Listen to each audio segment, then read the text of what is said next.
Welcome to No Hits Radio, where we dive deep into the uncharted waters of technology.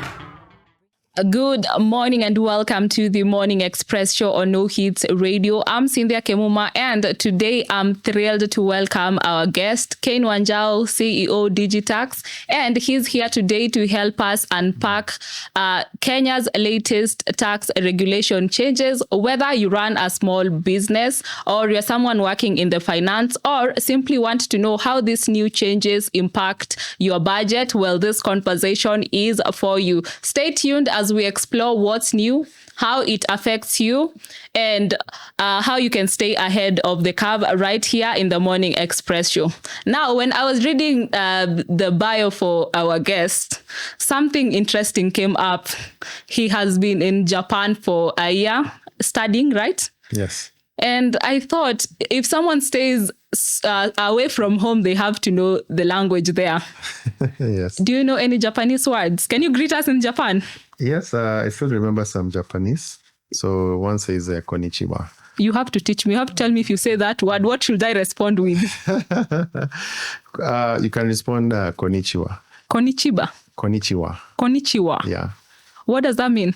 So konnichiwa is hello. It's like a greeting. It's roughly equivalent to saying jambo or mambo. Konnichiwa. Yeah, konnichiwa. Yeah, at least to our audience today, you've learned something new.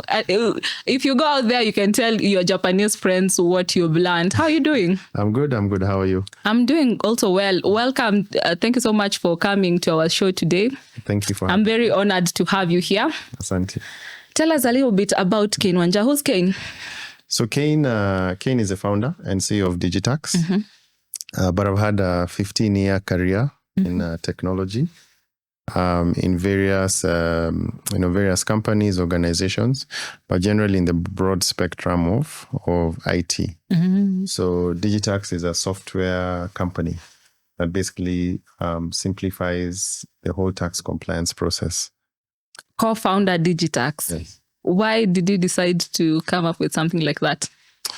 From a personal perspective, I felt the space around tax technology was ripe for innovation. Before e-Teams, we had Teams. Before Teams, we had ETRs. And I remember when I started out in my career, anytime I had to generate a tax invoice, we had to use one of those devices. And they were not the easiest device to use. It felt more like, trying to use a scientific calculator. So I felt there's an opportunity for innovation. So when e-Teams came out as a policy at the beginning of 2023, I felt that, I could combine my technology knowledge, experience, and try build solutions around e-Teams. So yeah, that's how we ended up starting Digitax. You have mentioned our key vocabulary for the day, e-Teams. Yes. What is e-Teams and what does e-Teams entail? Yeah, so e-Teams stands for Electronic Tax Invoice Management System. And it's basically a platform or a system developed by the Kenya Revenue Authority to facilitate businesses transmitting tax invoices. So, prior to e-Teams, it was a very manual process where you had to manually, upload your transactions for purposes of tax filing. But e-Teams looks to automate that whole process such that as you transact and issue e-Teams invoices, when you're now doing your returns and you're doing your reports, the information is automatically populated. So that's one of the primary goals around e-Teams, just to simplify the whole tax compliance process. All right. Yeah. Let's look at which key sectors should focus on e-Teams and which sectors are exempted from e-Teams. So e-Teams, generally speaking, is for every business, an individual who is engaged in any trading or business activity. Individual? Yes. So I can give you a few examples. So if you're a consultant who's done some work, and you need to issue a tax invoice, you would use e-Teams. if you're if you're a trader or a farmer or an insurance agent, who provides goods and services to a large or medium-sized or formal organization, you need to issue them a tax invoice. So akina mama mboga? Well, mama mboga, yes, to the extent that they are engaging with formal businesses. So you see, for formal businesses, the way the law and process is structured is for you to claim a tax deduction, you must have a tax invoice. So, for example, if you're supplying, say, spinach or groceries or vegetables to a restaurant, that restaurant needs to be able to recognize that expense somehow. So eTIMS is a mechanism that is now availed for the restaurant and even the supplier to basically give a tax invoice. So it's generally for anyone in business, but there are key exemptions in the law and by policy directive. So, like air tickets, for example, if you're a financial institution, you're exempt. Other payments you make to government are not on eTIMS, like pay as you earn, for example. So there are specific certain exemptions that are there, but those are very, very narrow and very specific. By and large, everyone who's in business has to issue a tax invoice. And then to what extent, what do they look at while they're exempting a sector or an organization from being eTIMS compliance? I would say, based on what I've seen, my take on it is they look at three things. One is the industry exempted sufficiently regulated by government in another way? So, for example, financial institutions are regulated by the Central Bank of Kenya. So the government feels it has enough visibility into the activities of the banking sector, and hence that exclusion. Same with pay as you earn. There's already a process, a system that you use to do your pay as you earn returns monthly. So there's no need to duplicate that effort through eTIMS. So I think those are the guiding principles by KRA when they're developing the exemptions. Do you think eTIMS is making life easier? It is in certain ways. For those who interact with the tax process, it's definitely a change, because the filling in of data, or what KRA call auto-population, doesn't require manual filing or intervention on a monthly basis, unless, of course, there's an exception or there's an issue you need to follow up. So the way the process is designed, anytime you generate an eTIMS invoice, your ledger is populated on KRA's iTax system. So when you're doing, for example, your monthly filings, whether that be withholding tax, whether that be VAT, or any other any other return you need to do, we find the information already populated. Previously, this was a manual process. At least before TIMS, in the ATR era, this had to be done manually every month. So right now we're in annual return season. So what you'll find is when you're now filing your data, the expenses and the income you had from last year is already on eTIMS.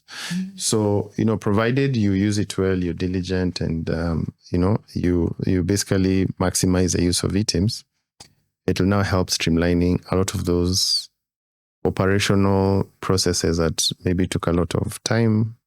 And that should help, at least in that respect. Yeah. Yes. Does it have any extra work? eTIMS, it doesn't have extra work because you still have to generate a tax invoice. What has changed is the way you can do it. So previously you had to buy a device. Now you don't have to buy a device. If you had your software integrated with eTIMS or even TIMS before, and it's still the same business process you run. Anytime you're generating an invoice, assuming, for example, you're integrated, that invoice will be generated automatically in the background. There are very many invoicing solutions that have embedded and integrated eTeams. So eTeams is mapped to that solution. And when you use it in your normal course of business, a tax invoice is generated. So there's a lot of, there's a lot of streamlining that has happened to try and make the process as straightforward as possible. Yeah. So looking at the consequences, I have watched your recent interviews. Yes. And you have mentioned, previously I saw you had mentioned that the deadline for organizations to transition to become eTeam compliant was at that time, March 31st, 2024. Till now, what happens to people if they don't become eTeams compliant?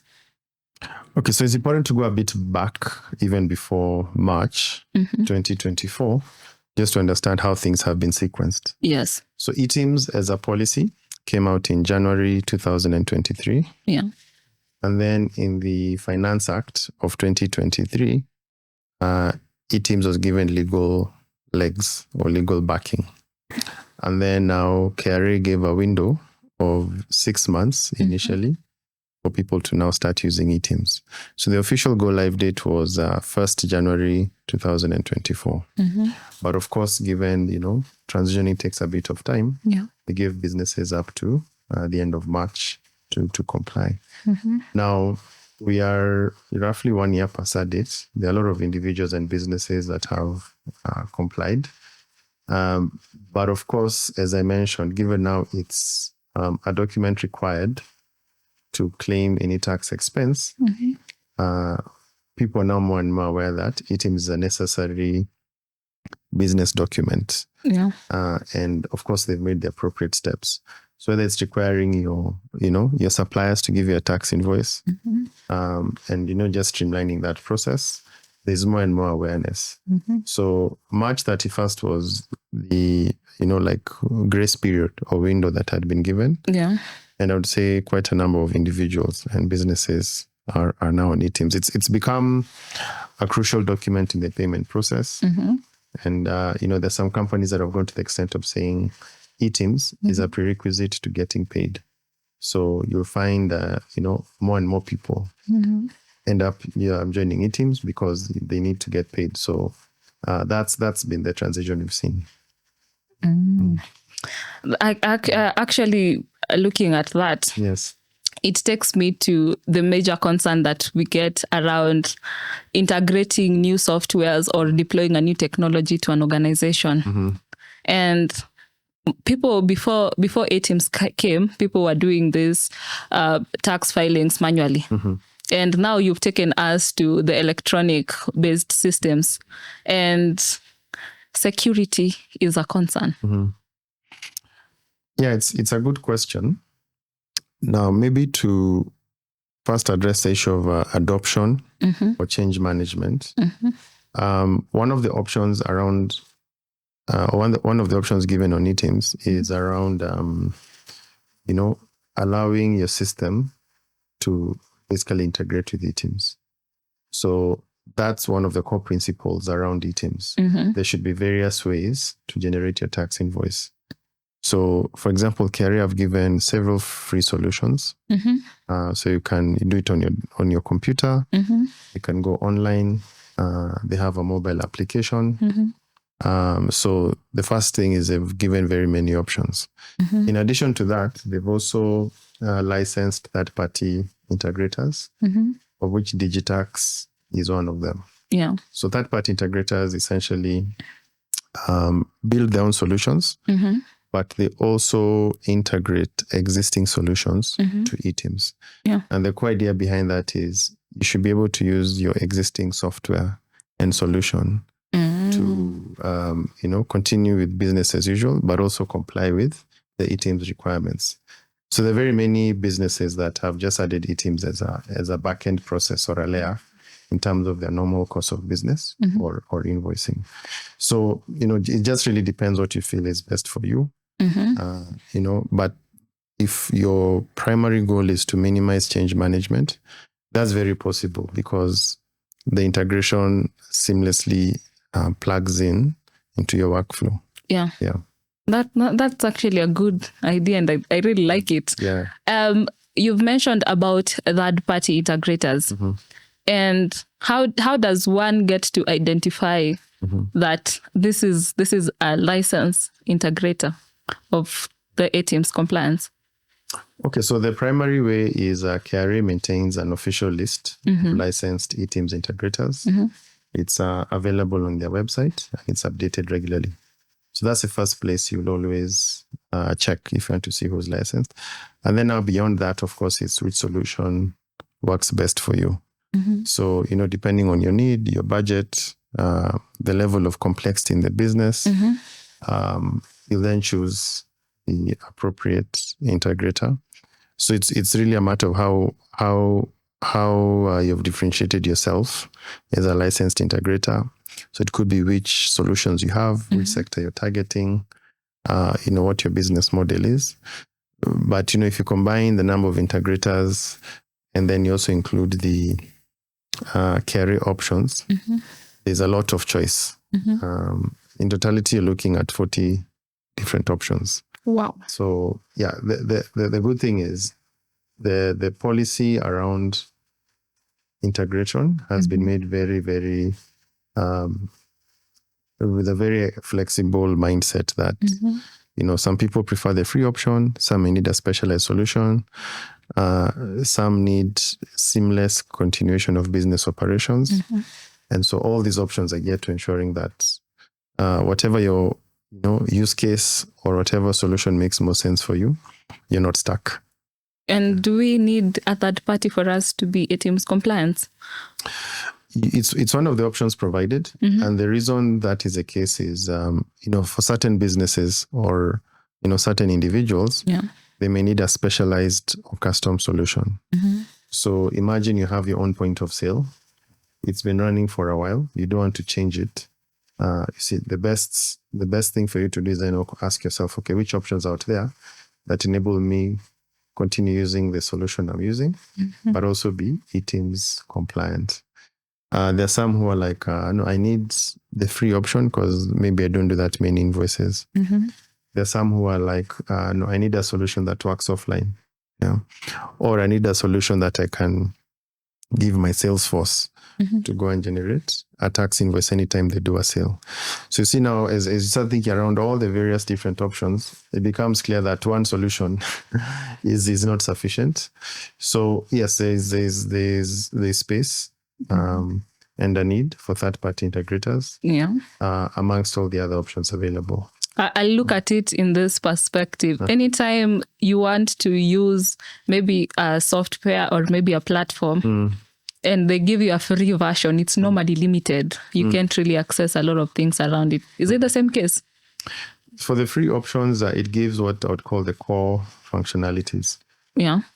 And this really rotates around generating a tax invoice.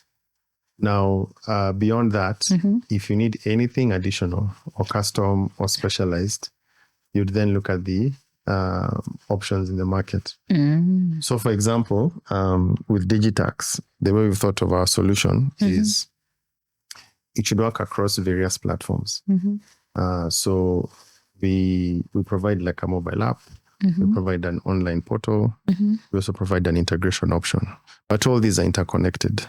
So, for example, if you're a finance team that needs visibility on the tax invoices, Digitax would be an option you can consider. If you need to have a solution or a software that gives you access to very many different PINs or business accounts at the same time, you'd consider an option like Digitax. The reason being, KRA's operating model is around the taxpayer. So you'd log in as a taxpayer onto eTeams. However, if you're an auditor or an accountant, you're dealing with very many businesses at the same time. So maybe helping them prepare their monthly returns, helping them doing the filing and payment of taxes. And so, you'd think to yourself, okay, maybe for me, I don't need to log in to all these different accounts every month. So the way we've thought about it is you can look at many business accounts or many pins through one user profile.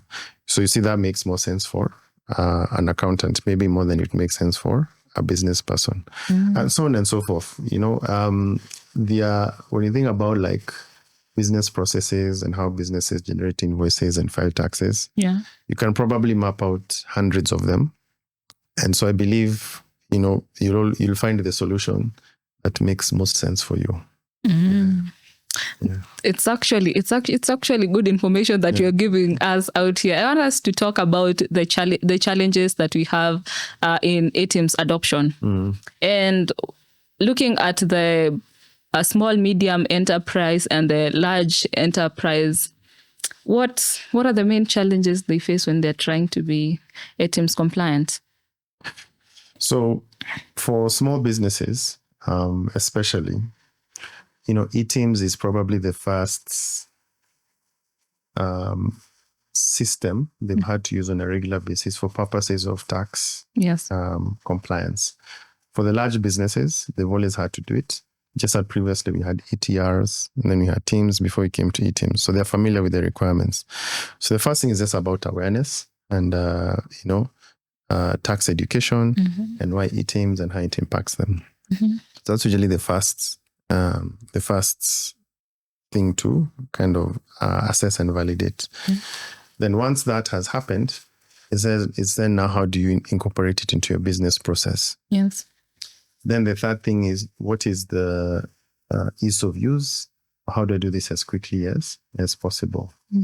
And then I remember when you think of micro, small, and medium-sized businesses, a lot of them are in different stages of technology adoption. So some are more comfortable than others using technology. So then it's about building solutions that are tailor-made to cater for all those segments. How easy is it to use? Or how much information does it give me? There are those who just want to generate an invoice, but there are those who want reports. There are those who want, analysis and everything in between. So it's then also just assessing which solution makes most sense for me. But also importantly is when it now comes to, filing and paying of taxes, you then also want to give someone comfort that the system they've chosen is very very robust. It's the best. Confidence that it can give you the data that's needed and it's not misrepresenting your tax position. Do you get to explain to people, if someone comes to you and you are the solution providers, do you get to explain to them this is the right solution you should take? Or you just let them fall under the pitfall? No, we wouldn't let them fall into the pitfall. The reason is, one, they're a potential customer. So we need to explain to them, what options are available. But even before that, it's understanding what solution works best for them. So once you explain their business, their needs, you look at things like, do you have a system you use or not? Can the system be integrated with eTeams? Okay, if it cannot, what are the alternatives? How do you make sure that you're giving them the best option in the market? So all these are things that we usually assess. And then I would recommend, okay, we have option, because as Digitax, we have 5 different options, 5 different ways you can interact with our products for purposes of eTeams. So we would recommend to you the one we feel makes more sense. Or sometimes, you are in the middle of a transition. So for example, maybe you're doing a system implementation or a system upgrade or system transition. So you can choose to start with one option and then move to the other option once you're ready. So those are the things that you typically want to assess. However, what's also important is, remember, as I mentioned earlier, there's the awareness and tax education. Yes. And then, of course, is the selection and use of the solution. But equally important is also the support. So when you look at that whole, taxpayer journey from a 360-degree perspective, it's important to invest in the other two. So we do a lot of content and webinars, for example, just to explain to you, okay, what is eTeams? How does it affect you? Should you use it If you're using it, what's the right setup or configuration, because every taxpayer has a set of tax obligations. So when you go into the iTax system and you put in your PIN, you'll see the obligations that you are signed up for as an individual or even as a company. So you need to be aware of that to know how to properly configure your eTeams, for example. So these are all things one has to take into account. And then now, even after you start using eTeams, it's around, for example, any changes. So you have the finance bill 2025. Yeah, it's already out. Yes, it's out. Yeah. It has proposed a number of changes. So if those changes go through, you'll need to make some adjustments on your setup for eTeams. So that whole support and tax awareness, even after you start using eTeams, very, very important. It doesn't start and end with using a system. It's a living, breathing ecosystem. So you always have to make sure it's up to date in terms of, configuration, tax changes, and so on and so forth. Yeah. You've mentioned systems that people need to have in order to integrate them with eTeams. But I want you to respond to that once we've come before the break. What I want you to respond to right now is I want you to debunk a myth around eTeams that you've had and you feel like it needs to be aired out and tell people. Okay. So the most common one is eTeams is not for me. Yeah. So it could be. Let me use a very common example.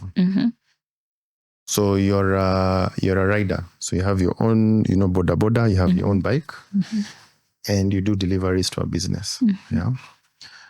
Now that business needs to claim that expense because you've offered a service. Yes. Now, for you as a rider, you may not feel the need for eTeams, but that business needs that eTeams invoice. It's important that they are also on eTeams or can facilitate an eTeams transaction. So that's a very common perception. Yeah. And I think it's improving. People are more aware that, okay, eTeams is actually for the business I'm trading with. There's an amendment passed in the late last year around eTeams and the threshold. Now that threshold sometimes is misinterpreted because you could be a small business that doesn't meet the threshold. However, the business you're trading with has met the threshold. So you need to be on eTeams to support that business getting its tax invoice. So that's one of the things I've seen that we still need to do more awareness on who needs to use eTeams and who doesn't need to use eTeams. Yes. So right about now, we are going to take a quick short break. We still have Caine Wanjau. He's the CEO Digitax with us in studio, and he's trying to help us unpack Kenya's latest tax regulation changes. And remember, this show is proudly powered by DX5. Our creative design team, the maestros of aesthetics. From branding to graphic design, they weave visual stories that resonate with audiences, making brands memorable in a crowded market. From captivating presentations to interactive displays, we create visually stunning content that keeps your audience engaged and enhances the overall event experience. Our team seamlessly incorporates your brand elements into every design aspect, ensuring a consistent and memorable experience for your attendees. Welcome back to the Morning Express Show. We still have our guest with us, Caine Wanjau, CEO Digitax, and we are still continuing with our conversation of the day. We are trying to understand Kenya's latest tax regulation changes. And he's here who better else to help us understand these changes if it's not Caine Wanjau, CEO Digitax himself. And earlier on, we had the conversation and you talked about systems integration. And then I asked you, which systems do we need to have so that if we want to integrate eTeams with our own systems, we can just do it simpler? Yeah, thanks. So the general principle is provided you have a system that generates invoices or sales receipts, it's eligible for eTeams integration. Now, the main things to look at is, can the solution be integrated with? Does it have the ability to exchange information with an external system? That's usually the primary criteria. Second thing is, if it can it capture all the data and information required for a legal tax invoice? Because there's some specific regulations and requirement around what is a legal and valid tax invoice. So, for example, it has to capture the PIN of the seller, but also it needs to capture the PIN of the buyer if they're claiming a tax refund. It must have the ability to generate and calculate a tax summary. So if you look at most receipts, there'll always be a summary of a breakdown of the tax categories and the tax amount for each tax category. It must have an itemized list. So whatever you bought, it has to be itemized in terms of the unit price, the quantity, and the subtotal for the items in the invoice. So your system has to be able to basically meet that criteria. And then should that be the case, you can then opt for an integration. If it doesn't, you must have a complementary way generating an eTeams invoice. So now you can look at, the options offered by KRA. You can also look at things like what we offer as Digitax, the various solutions we have. So if your system can't do it, you must have another way of generating a legal and valid tax invoice. If your system can't do it, can you now get another system that can do it?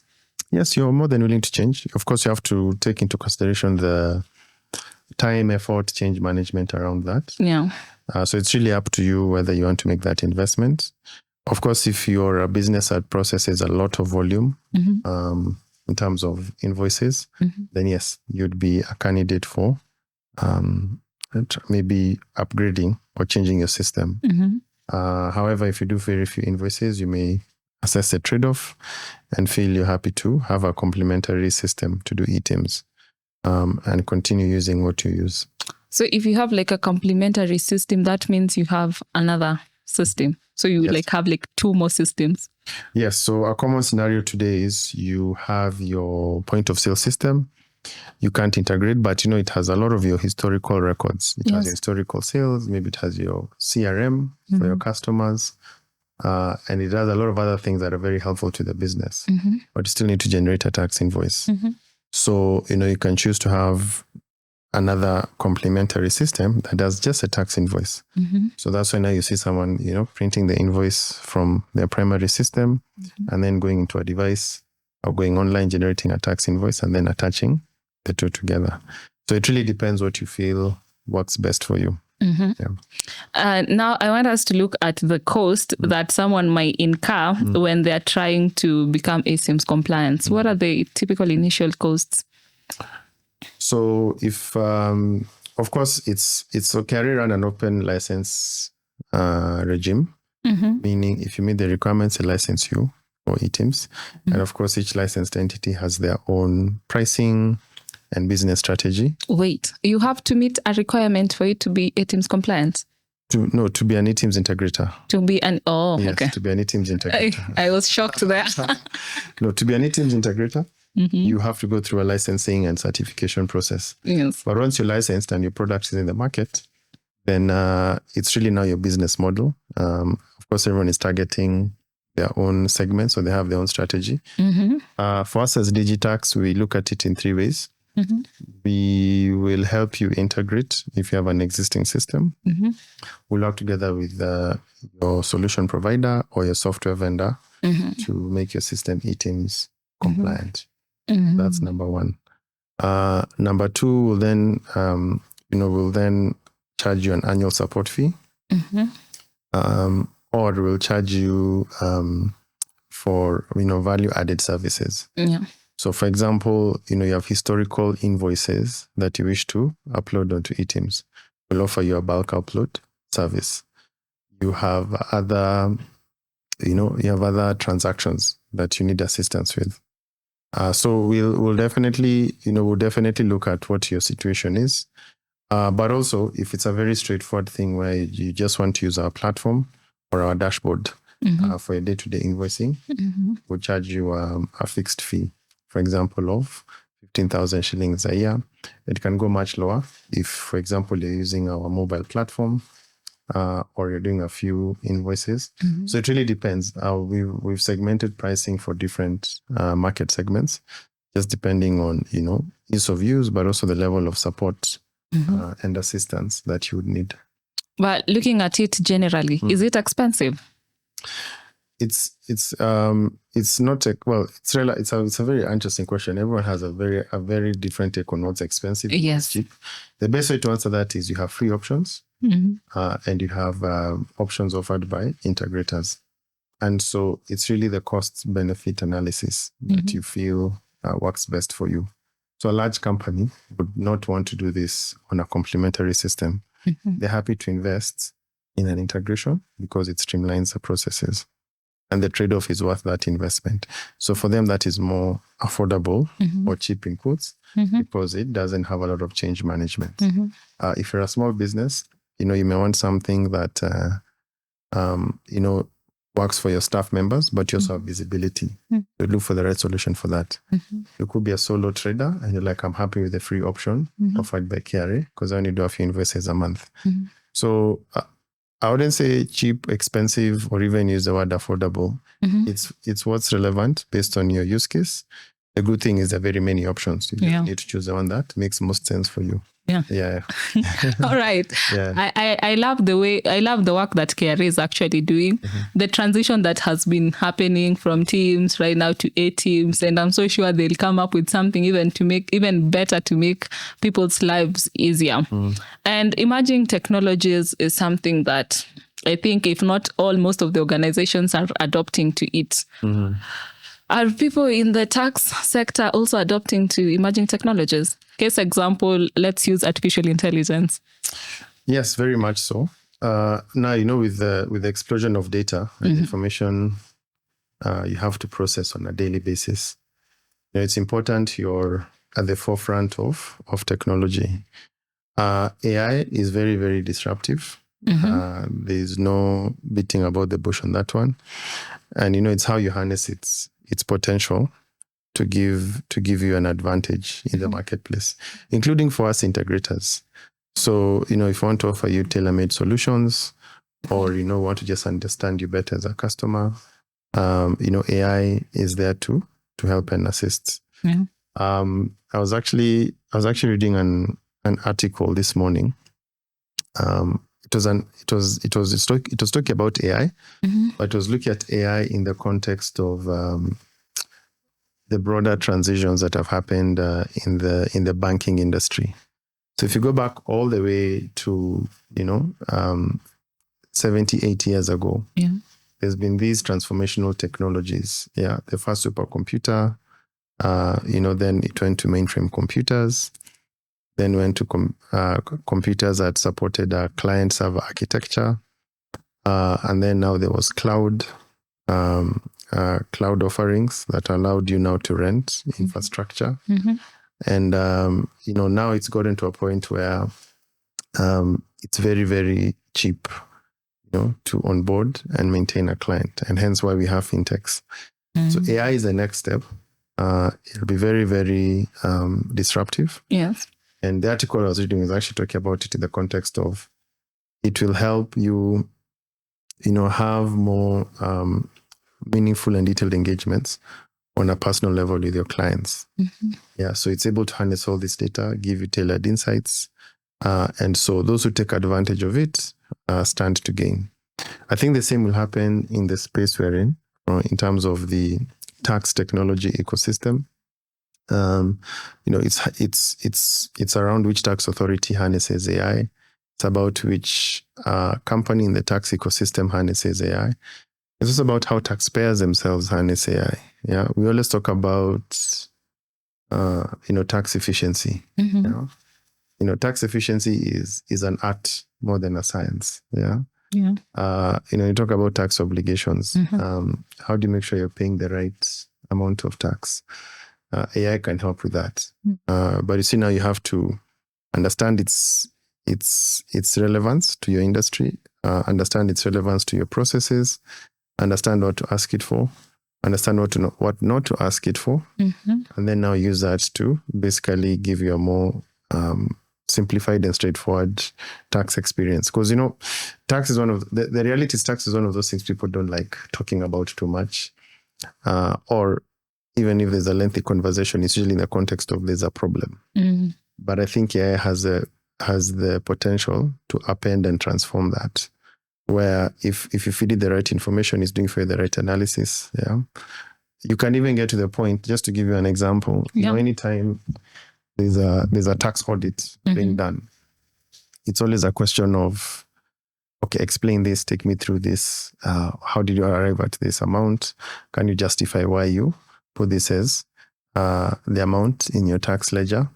And AI can help you actually break that down and explain it. And then, of course, you can determine whether it's right or wrong. But you see, those are some just very early, simple examples around how AI will transform the tax space, specifically around tax technology and tax administration. So I foresee a lot of potential. Yeah. We're in the early days, but I think there's a lot of upside to come. But I think if it's one sector or industry that I'm really excited about is the one in the tax side, because you people are adopting to this innovation so fast, and I don't see if you are encouraging people are so scared to try these things. People are just trying them out. Yes, people are trying them out, and the one constant is the technology of 20 years from now will make today's technology obsolete. Yeah. A few years ago, no one would have seen the transformative impact AI would have had. Is this the same way in the okay, I know you and I were much, much younger, maybe toddlers. Maybe I was not even born. Maybe we were not even born. But when mobile phones came, very transformative. Yes. You'd have people, before that, people used to go to phone booths. Yes. Go wait for someone somewhere. And if you owned even a landline, you are very well off. Yeah. So it's one of those things where you embrace technology.